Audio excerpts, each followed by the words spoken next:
हो गया ना?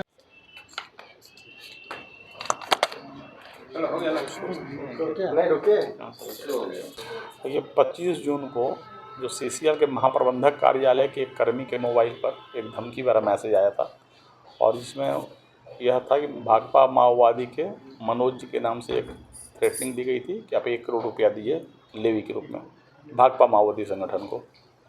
इस बात पर जो है उनके एप्लीकेशन पर एक एफआईआर दर्ज किया गया और उसके बाद रूरल एसपी केस की मॉनिटरिंग करने लगे और डीएसपी खिलाड़ी, थाना प्रभारी मैक्लुस्कीगंज, थाना प्रभारी खिलाड़ी, इन सब मिलकर और इनकी पूरी टीम ने, इनके पदाधिकारियों ने काफ़ी ज़्यादा मेहनत किया और अल्टीमेटली केस को डिटेक्ट किया। इसमें जो है जो गिरफ्तार हुए हैं वो 4 लोग गिरफ्तार हुए हैं इस पूरे षड्यंत्र में और इसमें जो मुख्य सरगना इसका है वो योगेंद्र गंझू है। योगेंद्र गंझू पूर्व में भाकपा माओवादी का सब जोनल कमांडर रहा हुआ है और यह उस कांड में भी शामिल था जिसमें एक पुलिसकर्मी के पेट में चीर करके बम डाला गया था। उस केस का ये एक्यूज है। यह जेल में लगभग पहले 2006 से 2008 में जेल में रहा है भाकपा माओवादी के सदस्य के रूप में और फिर 2012 से 22 10 साल लगातार जेल में रहा। जेल से निकलने के बाद कुछ दिन तो ये शांत रहा पर अब इसकी फिर से इच्छा हुई कि संगठन को कुछ पैसा संगठन के नाम पर भी दिया जाए और संगठन को दिया जाए। मतलब एक तरह से भाकपा माओवादी का फिर से ये प्रचार करने का प्रयास किया था। तो ये जो है अभी एक एरिया कमांडर ये बता रहा है कि रविंद्र गंजू के अंदर में एक एरिया कमांडर है राजन से इसने फिर लेटर पैड लिया माओवादी का। उसी लेटर पैड में से अपने हाथ से इसने लिखा और फिर इसने प्रयास किया कि सभी को धमकी देकर पैसा लिया जाए।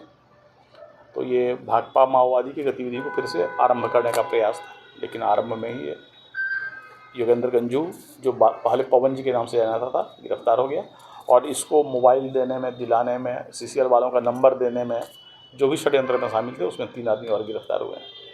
तो कुल 4 गिरफ्तारी हुई है और ये बहुत उल्लेखनीय उपलब्धि है। तो सर ये जिले में ये लगातार सक्रिय रह रहे हैं। ये मुख्यतः जो है जो हमारा बॉर्डरिंग इलाका है, हमारे यहाँ कुछ ईंट भट्ठे वाले को, कुछ सीसीएल के कई कर्मी को और आसपास के एरिया जो हमारा हजारीबाग है उस एरिया में ये कार्य करता है।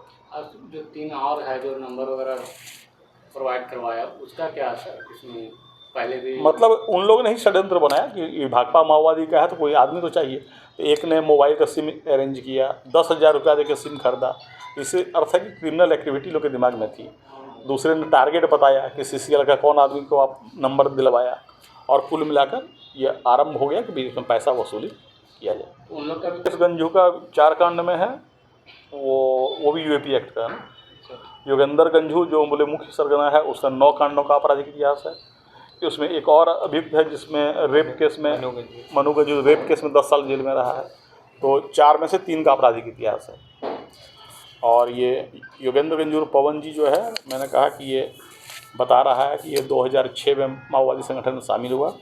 ये वहाँ पर बोल रहा है कि स्थानीय दबंग थे बाली सिंह और समद सिंह, वह इसके पिताजी को मारना चाह रहे थे। इस नाराज़गी में संगठन में शामिल हुआ और वहाँ पर एरिया कमांडर फिर सब जोनल कमांडर अरविंद जी का ये प्रमुख आदमी था। उस दिन भी जो बोले कि कटिया में जो घटना घटी थी उसमें अरविंद जी को स्पॉट पर ले जाने वाला यही आदमी था।